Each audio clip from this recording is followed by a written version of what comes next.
Welcome back everyone. I hope you've all enjoyed your takeaway, which is hardly a treat, is it? It's all we've been living off in lockdown anyhow. Still, if you're waiting for it to arrive, do feel free to carry on eating and munching your way through, as we can't see you anyway. I hope you've all got a glass of sparkling white wine at the ready, also known as spumante to you wine connoisseurs. I'm hoping someone from Comms will bring us a drink soon. Is that an old hand? Thank you and cheers. Rather more spew than manty. Next slide, please. Anyway, enough of the tipple talk. Let's move on to more important matters, the BAFTAs. We had an amazing 548 nominations this year, which is absolutely outstanding. And I know our panel of judges had an incredibly difficult time choosing our winners. So we have a roadmap of 22 award categories to get through. So shall we make a start? Just quickly before we start, Comms want to capture the reactions of our winners this evening live as they happen. So if you are announced as one of the winners, please expect a phone call on Teams shortly. If you're not already signed in, please do so now. Zooming into our first award, which is Rising Star. This award commends an individual who has been with the Trust for 3 years or less and has made a significant impact in their role. They are very determined and it is very clear they will go far in their chosen career. To announce the winner of our first award, we go back now to Chief Executive Mark Axel. Thank you, Claire and Michael. I hope you all enjoyed your takeaways and it was good to pop round some of the tables virtually and chat to some of you. So it's good to get the awards underway. I know it's something you've all been patiently waiting for, and I have the first award category here in my hand. So the first award is something that's very close to my heart, which is the Rising Star Award. And the nominees for this award are Chloe Doris Hackerson, Verity Oates, Reese Groves and Katie Davis. So well done to everybody who was shortlisted, but there can only be one winner. And the winner is, and I'll build the drama, Chloe Doris Hackerson. Well done, Chloe. Chloe works in our SED team. Many congratulations to you.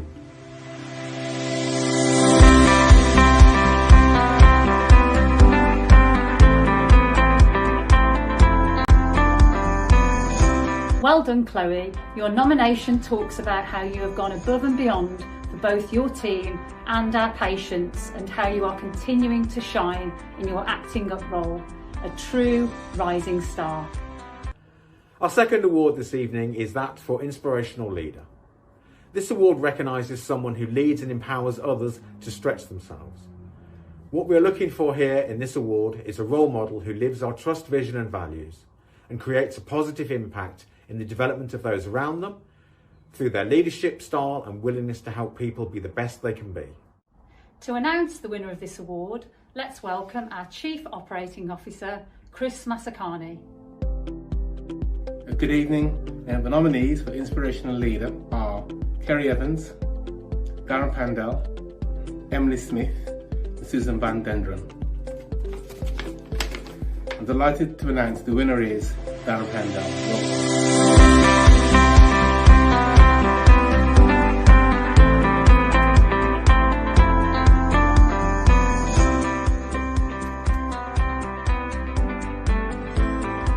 Congratulations, Darren, on a well-earned award. Despite the way he looks, he is actually only 24, which just goes to show how hard he's worked over the last 12 months. But that's what no sleep does to you. Jokes aside, a very well-deserved, true shining light of our COVID-19 response. Our third award is Distinguished Service. This award is presented to a long-serving member of staff who has consistently gone above and beyond in their service to the Trust and the NHS. To announce the winner of this award, we go to our Chief Nursing Officer, Dean Howells. So I have the pleasure of announcing the Distinguished Service Award nominees, and it's Judy MacDonald, Laura McGowan and Alison Pritchard. And the winner is Judy MacDonald.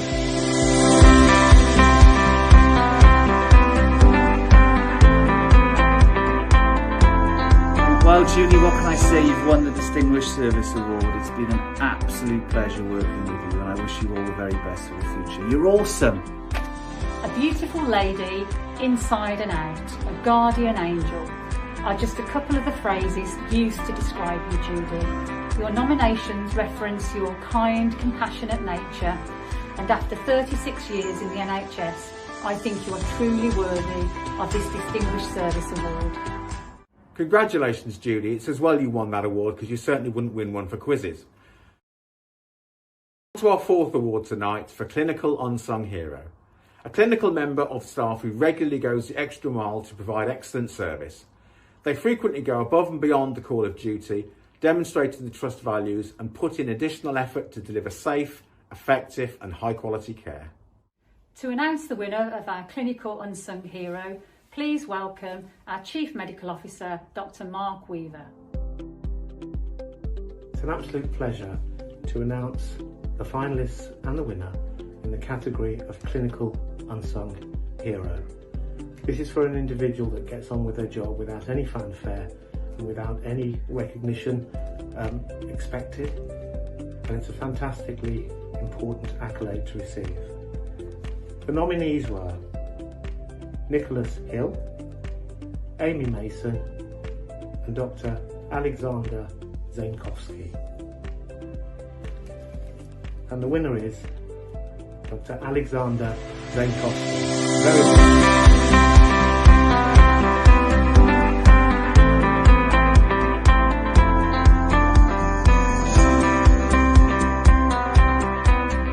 Congratulations to Dr. Alex, as I like to call him. Your colleagues have said that you go above and beyond on a daily basis for your patients, with your supportive, gentle approach and your sense of humour, leaving everyone in a good place. Our next award is Non-Clinical Unsung Hero. A non-clinical member of staff who regularly goes the extra mile to provide excellent service. They frequently go above and beyond the call of duty and demonstrate the trust values, putting in additional effort to support colleagues and service users. To announce the winner of our Non-Clinical Unsung Hero, we go over to our Chief Finance Officer, Georgina Dean. So the nominees for Non-Clinical Unsung Hero are Claire Brooks, Katrina Lane and Ian Smith. And the winner is Katrina Lane. Well done, Katrina.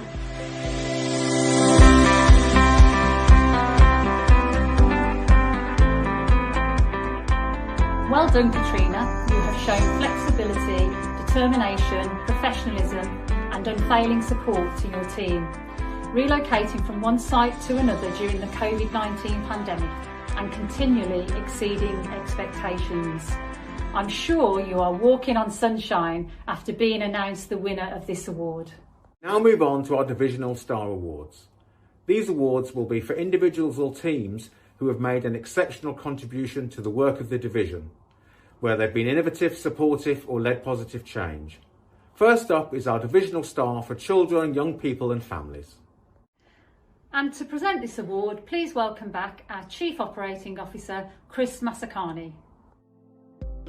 Good evening, and the nominees for CYPF Divisional Star are the Inspire team, Dudley Community Children's team and the Paediatric Social Media team. I'm delighted to announce the winner is Dudley Community Children's teams. Well done and well deserved.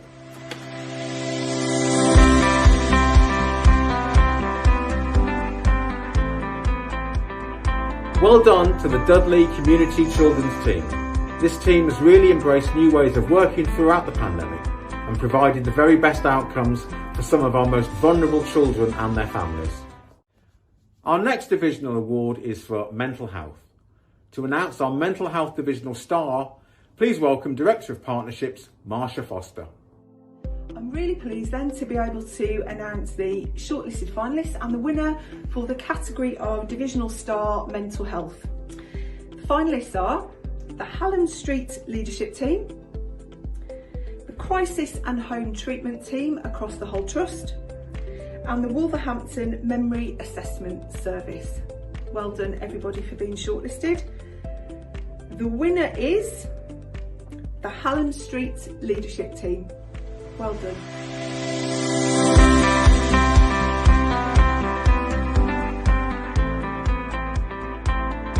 Congratulations to Helen Rote, Deborah Strachan, Liz Smart, Michelle Young, Martin Beeds and Jay Patel.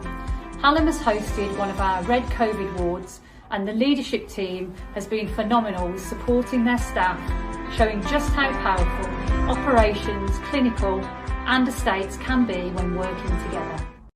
So now on to our LD Divisional Star Award, and it's back again to our Chief Operating Officer, Chris Masakani. He's certainly busy tonight. Good evening. The nominees for LD Divisional Star are Tracy Moore, Cheryl Richards and Karen Yates. I'm delighted to announce the winner is Karen Yates. Well deserved and very appropriate, Karen, as you retire and go into a new pathway. Well done.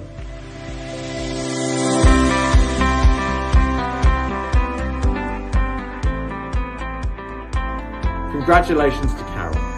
Summing up the impact you've had, your team have said that you're retiring at the end of April and they're already feeling such a big sense of loss. So thank you for being such an inspiration, and we wish you well for your retirement. And I can only hope that someone will say that about me when I announce mine. And now we're on to the Divisional Star Corporate Award, which must be my chance surely. It's our final Divisional Star category, and we go back to the Director of Partnerships, Marsha Foster. Absolutely delighted to be here to announce the shortlisted finalists and the winner for the category of Divisional Star Corporate and Non-Clinical Services, which is a really critical award for us. The shortlisted finalists are Helen King, the Purple Army, who are the cleaners at Dorothy Patterson, and thirdly, the Service Experience Desk and Patient Experience Team. And the winner is Helen King. Well done, Helen, very well deserved.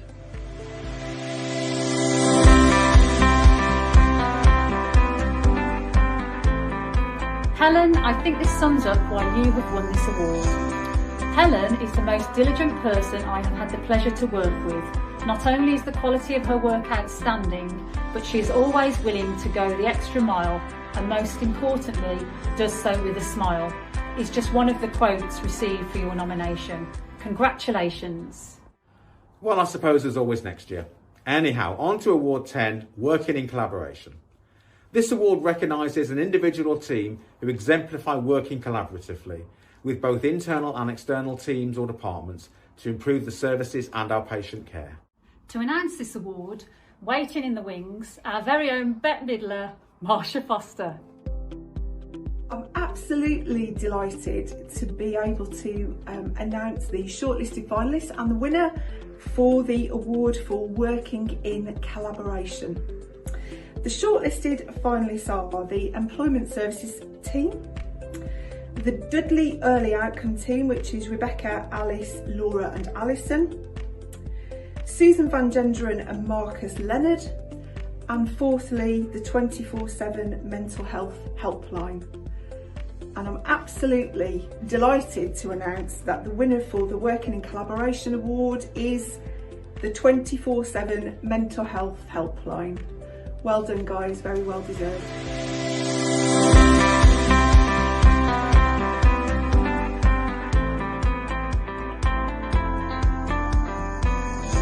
Some incredibly well-deserved winners of that award.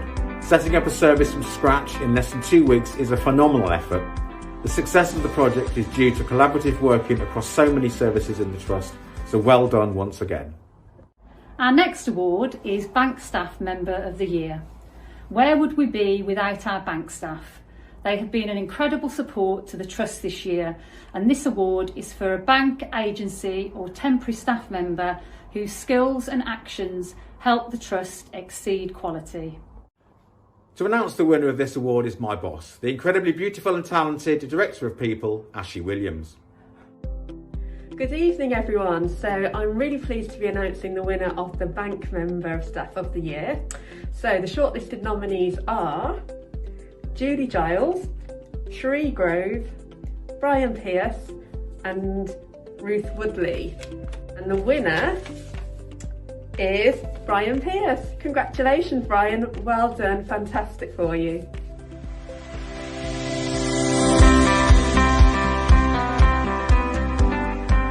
Brian hasn't even been with us a year and I want to clone him.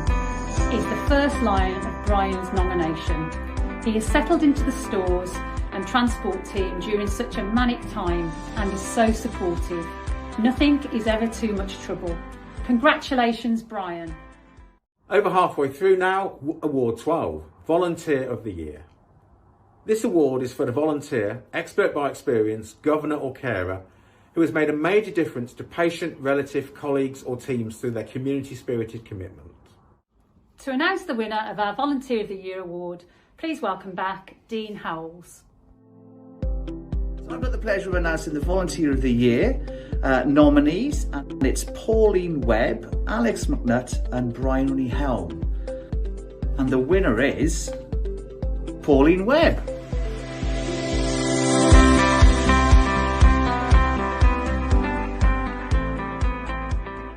Pauline has encouraged citizens with learning disabilities and autistic people to believe that they can live great lives outside of hospital.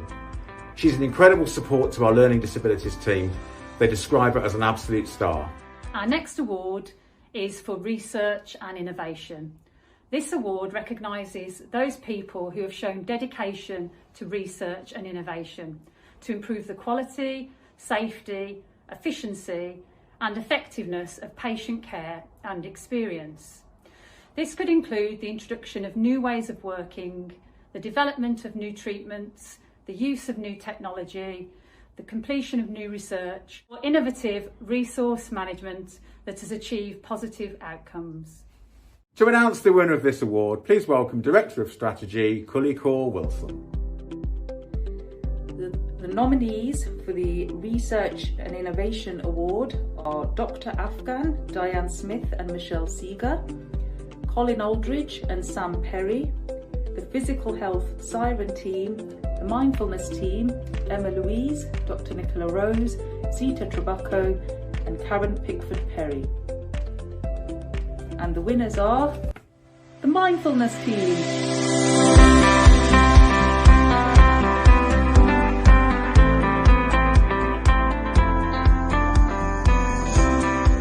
Congratulations to our mindfulness champions, Emma Louie, Dr. Nicola Rose, Zita Trabocco and Karen Pickford Perry. They are innovators across mental health services coming together to invest their own time and energy to offer mindfulness practices to both staff and patients. Award 14, Learner of the Year. This award recognises an individual who can demonstrate the impact training has made on themselves or their team or their service. It's open to all categories and could include, for example, completing an apprenticeship, a university module or a leadership programme. To award our Learner of the Year, please welcome back my amazingly spectacular, fantastic, super duper boss, Ashley Williams. So I'm announcing the Learner of the Year, and I'm really pleased to announce the shortlist, which is Stuart Dobinson, Satnam Lagar and Sophie Tomlinson. And the winner is Satnam Lagar. Well done, Satnam.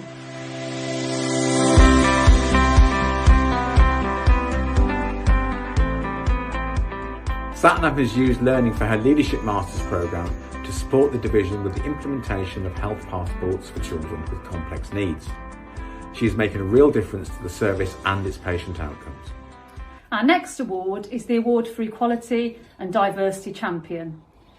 This award recognises an impressive dedication to ensuring that equality and inclusion lie at the heart of their day-to-day work, and in their belief and commitment to the Trust, its vision, values, processes and behaviours, particularly with regard to the Equality Act protected characteristics. For this award, we go back to someone for whom mere words could not begin to capture how brilliant they are, Ashley Williams. So I'm really pleased to be announcing the Equality, Diversity and Inclusion Champion of the Year. So our shortlisted nominees are Stevie Chand and Selena Tour. And the winner is Stevie Chand. Well done, Stevie.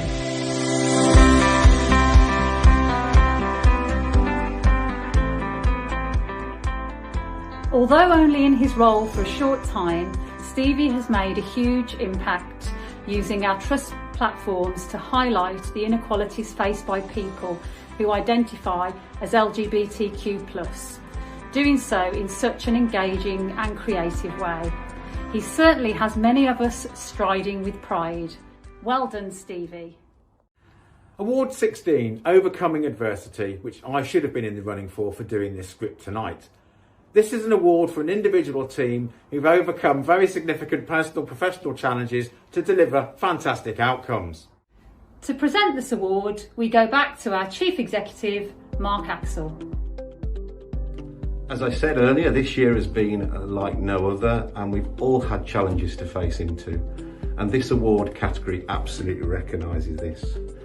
So the nominees for the Overcoming Adversity Award are Zabir Ahmed, the doctors of Dorothy Patterson Hospital and the CAMS team, Liaison and Diversion Outreach team, and Rowena Denson. Thank you to all of you who were shortlisted or nominated for all you've done during the year. And the winner is the Liaison and Diversion Outreach team. Well done to you.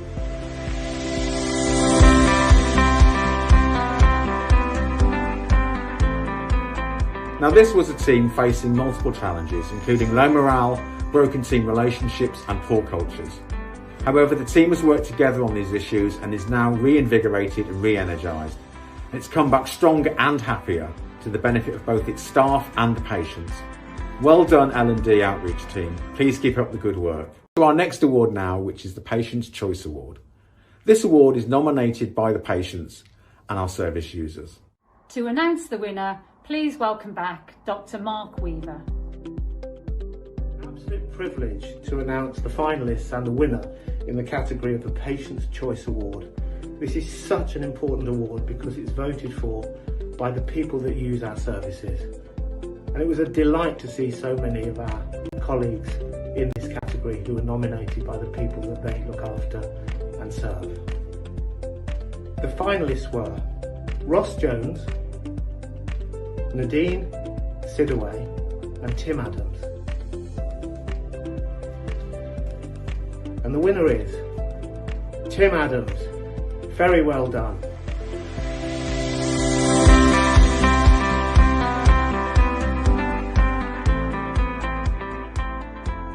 Congratulations, Tim, on winning what is arguably one of the most important awards, as it's nominated from our patients themselves. They describe you as being a consistent, fundamental and integral part of their life and recovery journey, and they wanted to broadcast how amazing you are as a person and as a professional. Congratulations. Now moving on to our final 4 awards, which are all around COVID-19. These awards recognise those teams and individuals who've played an important role in supporting the organisation through the COVID-19 pandemic. First up is our COVID-19 Multidisciplinary Award. Please welcome back Georgina Dean. The COVID-19 Multidisciplinary Team Award and the nominees are the Dudley Health Visiting Team, Holyrood Ward and Salt Award. And the winner is Salt Award. Well done, Salt Award.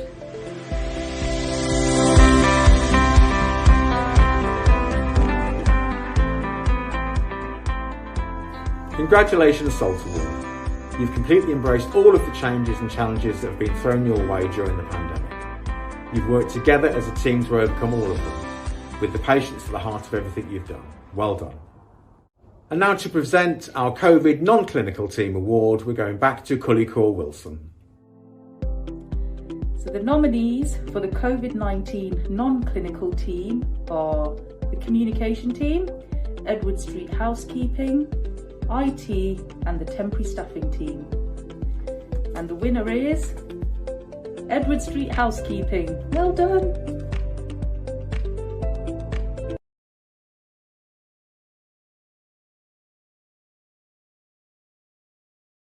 A huge well done to the Edward Street cleaners who have worked tirelessly behind the scenes, ensuring that our environments have been safe and clean during the COVID pandemic. Our cleaners have been very much the unsung COVID heroes of our trust. Next up is our COVID-19 non-clinical star, which will now be announced by Georgina Dean. And the nominees for the COVID non-clinical star are Sam Skelding, Darren Pandal and Becky Whitehouse. And the winner is Becky Whitehouse. Well done, Becky.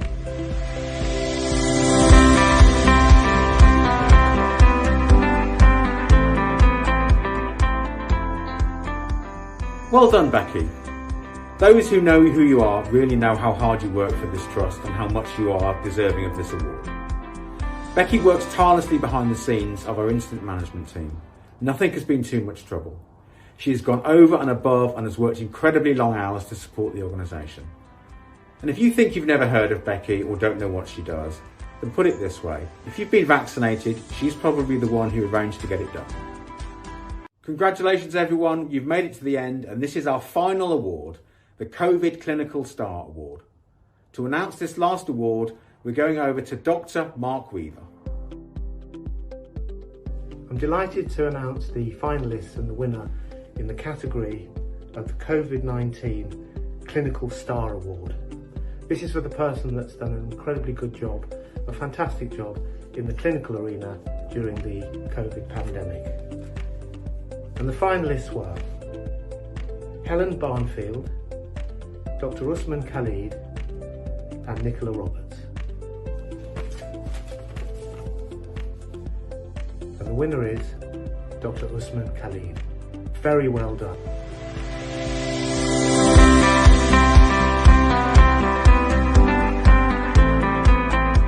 Someone said, "I wish all medics were like Dr. Khalid.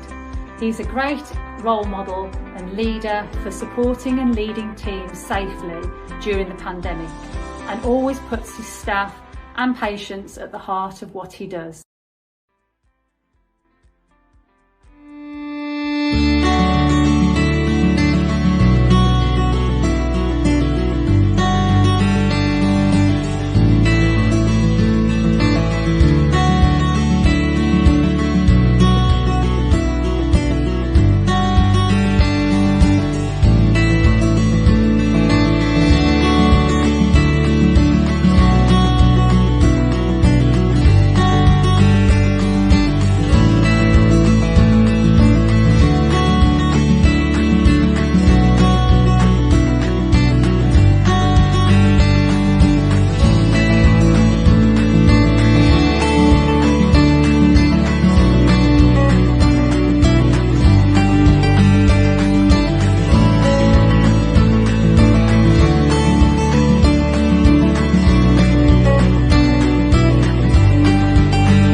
Wow, what an evening. We've heard some amazing stories, and it's really made me feel proud to be part of such a fantastic family within the NHS. Thank you, Michael, for being such a fabulous partner in crime. Thank you, Claire. It's also been a pleasure to work with you this evening, and I also feel incredibly proud to be part of this trust. I look forward to perhaps being here again another time, and hopefully if you're here, you'll have had the opportunity to go to the hairdressers. Now we'd like to hand back to Mark and Jeremy for some final thoughts.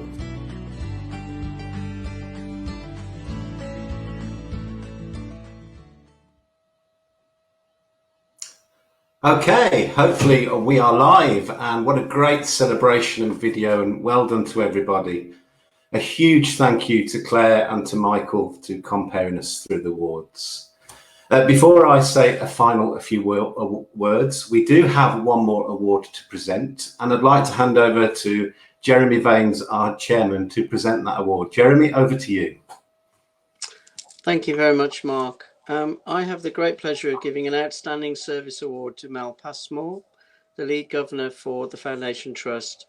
This is a special recognition award for a very special person who's been with the organisation since the very first days a decade ago when it became a Foundation Trust.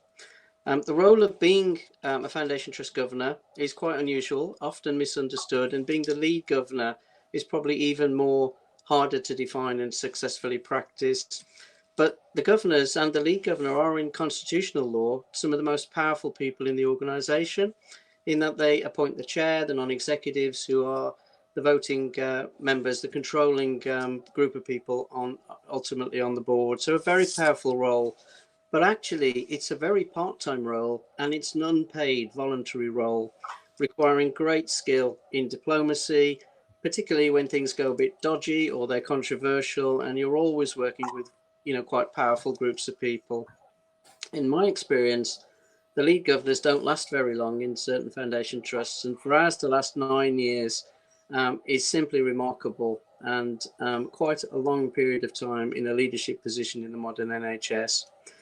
Mel, for those of you who don't know his history, used to practice social work across the Black Country communities with our clients and patients and carers in some of the facilities that we work with. He later spent decades working with community organisations in Bilston and across the Black Country, many of the organisations which we rely on these days. He's even worked selling parts to oil rigs in Scotland, used to fly jets around Russia, a really unusual person. And he once took a penguin back to Dudley Zoo when he found some children had stolen the penguin to take it home to Tipton on the bus with them. He still lay preaches, and he has a deep personal understanding and knowledge about autism, learning disability, and mental health services.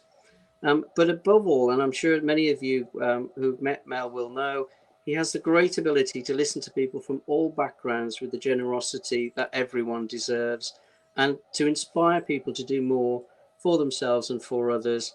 So I'm therefore very, very grateful to be able to give Mel a special award tonight for a truly outstanding 9 years of service. And thank you very much, Mel. We still need a few months, please, mate. So don't disappear straight away, but thank you very much. And I'd just like to thank everybody else who's been with us tonight. I know there've been some difficulties in some ways, but it's been a wonderful night. And I'll hand Mark back to you in order to do the full sign off. Thank you, Mark. Yeah, thank you, Jeremy. And Mel's passion for the organisation, its staff and its patients just shines through. And I really need to ask him about the penguin at Dudley Zoo. I've not heard that story. So thank you, Mel, for all you do for the trust. Well, we're nearly there. Normally I would be doing this bit stood on a stage. Knowing that I was between you and getting to the bar, I would normally see a few people shuffling in their seats with an empty glass, wondering when the CEO will finish. But tonight, just like the rest of our first year, is different. So I'm aware tonight I might be between you and the fridge, your favourite TV programme, seeing the kids, putting the cat out, or making a brew. But having visited tables, seen some of the things that are going on, the great drawing games I've seen with some very risque guesses as to what people are drawing, some of the merriment and drinking. One table in particular that had a great supply of Prosecco on the go. Good evening, said team. The one table where the cat had even dressed up for the event. I can see that even though we can't be together, it hasn't stopped you being together and partying tonight. I'd like to say a huge thank you to our comms team and our event partner for making tonight happen. As chief exec, I always know the week of the staff awards is the time to keep my head down. It's just like organising a wedding. The table plans, the videos, the nominations, the shortlists, all takes hours to plan. And so a huge thank you to our fantastic comms team and to our event partners. Well done to everybody nominated, shortlisted, and our winners tonight. And thank you as well to our judges. I was one of the judges. It's one of the hardest jobs of the year. You look at a nomination, think you've found the winner, and then you go to the next one, and it's just as outstanding. So thank you to our judges for taking the time to pick our shortlist and our winners. Also, thank you in such pressured and busy times to everybody that took the time to nominate somebody. As Michael said at the start, we had over 500 nominations, which is just phenomenal for our first year. And each one of those nominations was very heartfelt, very kind, and people took the time to say some amazing things. So thank you. I think the memories of the last 12 months will live with us for many, many years. The challenges we've all had to face into whilst at the same time trying to move forward in coming together as one organisation. We have all, through the last 12 months experienced huge waves of emotion, and COVID has impacted on us all in different ways. The loss of much loved colleagues, patients, friends and family, and the worry and concern when those close to us have had to go through their battle with COVID. We've seen landmark moments nationally and internationally play out on our TV screens that have shook us, challenged our thinking or deeply moved us. The killing of George Floyd in May last year and the subsequent international response, the various lockdown and changes in our lives throughout the year to face into COVID, not being able to visit friends, family and loved ones. And more recently, the terrible impact the pandemic is having in India. And I know you will join with me in supporting colleagues with family and friends in India who are deeply affected by this situation. But through that toughest of years, you have achieved so much. And tonight has been about celebrating that. It has been great to see colleagues from across our trust recognised for what they have achieved. And we know this is mirrored in every part of the Black Country. Our working from home army and corporate teams who have stepped forward to work alongside colleagues, or have had to work at home isolated from colleagues, with the inevitable now familiar risks that their children, partners or pets appear on the call, or the incredible challenge of having to do homeschooling whilst also trying to do the day job. Our estates and support services team, IT, housekeeping, catering, to name but a few, who have made sure our services can keep running, and to our clinical teams who have had to make changes to years of practice, sometimes with just an hour's notice, to ensure we continue to care for our patients and each other. I thank you all. Looking forward, there's still much more to achieve. And as a new and ambitious trust, we want to step forward and be bold in our ambitions. To be an anti-racist organisation, to eradicate inequalities of every type. We want to modernise and transform services based on yours and our patients' feedback on what works well, what could be better for you, and we want to make sure we don't lose any of the great innovation that you made happen and put in place through the last year that got us through. Whenever we get the opportunities aboard, we are always proud to shout about what you achieve to other organisations up and down the country, to say how amazing you are, to have emerged and faced into COVID. It is inspiring. But then you are inspiring and amazing people. The public affection shown to you all, which we could see very visibly on Thursday nights last year, when people came to their doorsteps to clap for you, was an example of that. You have been brave, caring and inspiring and supported each other, and every one of you is a healthcare hero. You've made a difference in every part of the Black Country, and you should be hugely proud of what you have achieved. As CEO of the organisation, I'm immensely proud to lead the Trust. And I know that the board joins me in that huge sense of pride in what you do. Let's move forward into our second year with hope. Move forward as a trust together. Our first year has shown the immense things we can achieve together. And I'm confident, due to your brilliance, that we'll be here next year celebrating even more of your success. A huge thank you from all of the board. Have a great evening. It carries on. And if you want to carry on socialising at your virtual tables, please do so. They'll be open for you to use. Thank you.